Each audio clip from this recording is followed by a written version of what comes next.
There are only two kinds of people in this world: those who consume illegal drugs and those who know someone who does. Now, I'm not here to critique or judge people who consume drugs. I have nothing against the drugs themselves. My aim in giving this talk, however, is to pull down the curtain so that you can see what is perhaps not obvious, so that you all know what is actually going on before illegal drugs get into the US. I care deeply about this issue because I was born and raised in the north of Mexico.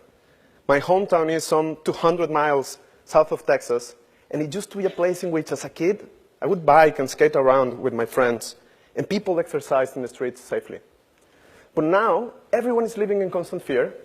Children are not allowed to play outside, and literally everyone I know could stand before you today and share a horrific story of how the drug trade violence has damaged their lives.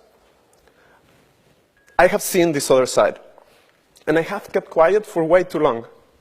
I have lacked the courage to speak, and I have feared being the outlier. But I'm breaking my silence today because people need to hear this, especially here in the US. You know, the US is the largest market for illegal drugs. With only 5% of the world's population, it consumes over 30% of the global demand. And what's really interesting is that the vast majority of the millions and millions of users are using the drugs for recreational purposes. But only by buying, they are creating a demand. And wherever there is demand, there will be supply. And this supply is costing human lives. Let me illustrate this for you.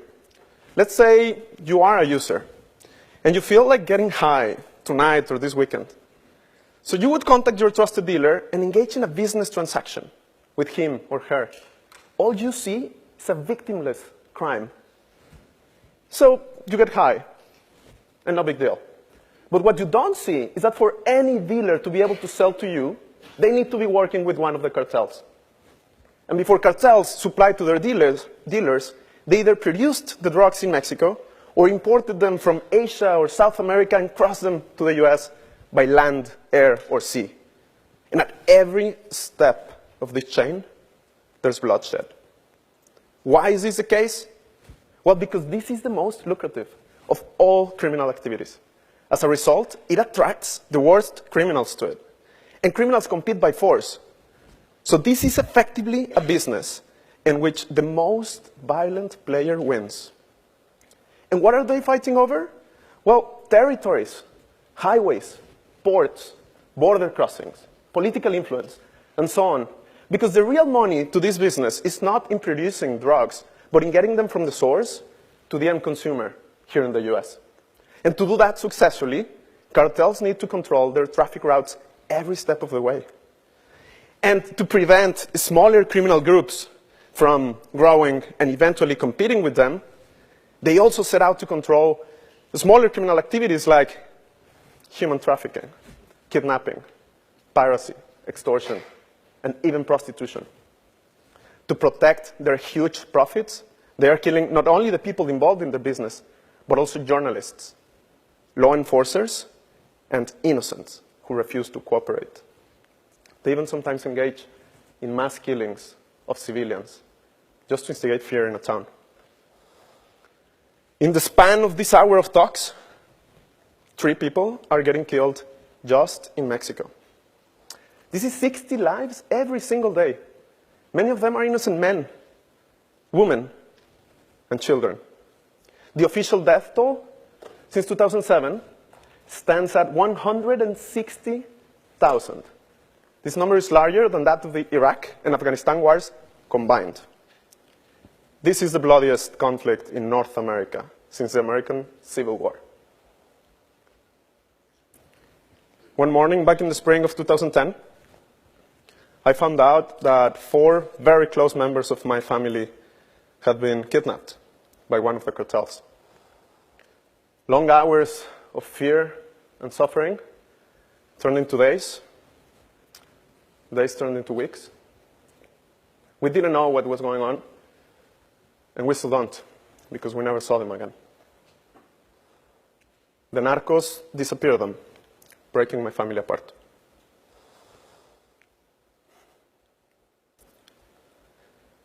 Now, by show of hands, who here believes in making the world a better place through our daily actions? I believe most people do, actually. In the US, every day is more common to hear about people becoming vegetarian to save animals. People are buying cruelty-free cosmetics, fair trade coffee, conflict-free diamonds. And I deeply admire how this heightened awareness about supply chains is growing. But unfortunately, we haven't yet picked up on the worst of them. One that is killing not animals, but human lives. Because Americans are spending around $150 billion on illegal drugs every year. An amount that is slightly higher than what the US federal government spends on education. And 5 times larger than what the US federal government spends on law enforcement. So you can see why this problem is so huge.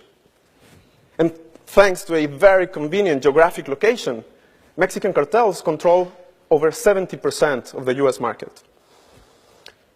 The truth is that with an incentive of this magnitude, no government action in the US or Mexico will ever be enough to mitigate the violence. Around 3 years ago, Mari, a hardworking, lower-class woman who worked with me for over 6 years, realized that one of the cartels was recruiting young boys from her neighborhood by force. Being the mother of a 14-year-old boy, Mari panicked. So she took her whole family and they walked away. They ran away. For several months, they lived at a very remote and uncomfortable shelter.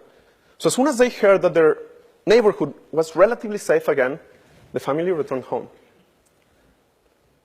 On the second night from their return,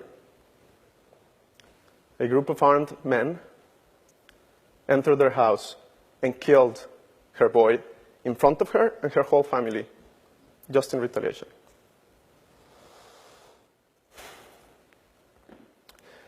I completely understand if some of you are thinking, how come the Mexican government is not doing anything about this? It is the Mexicans' fault that they have such a corrupt government and weak institutions. And you know what? That's fair. I accept our responsibility. And we are doing something about it, but the pull is way too strong. How are we supposed to fight against those hundreds of billions of dollars in automatic guns? The cartels just buy their way around Mexico, and those who don't take their money get killed.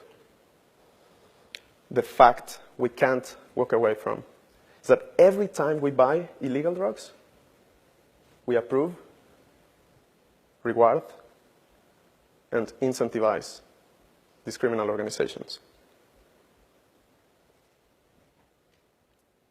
We approve, reward, and incentivize the narcos. So I stand before you today because I desperately need your help. And because I know that each one of us here could bring about a huge change. Think about this. Recreational users spend between $200 and $2,000 on illegal drugs every month. Just to give you a glimpse of what this money buys for the cartels, with $200, they can get 1,000 new rounds of ammunition. $500, a brand new AK-47 rifle. $700 pays the monthly cost of a full-time employee on their death squad. What if instead, you or someone close to you stopped buying illegal drugs? You would single-handedly help prevent several kidnappings, extortions, or worse. So if you're not a user, I ask you to please have this conversation with your friends, with your families. And if you are one, please think twice before you buy a gun. Consider alcohol or legal weed instead. Just don't lie to yourself, because now you know where your money would find its way to.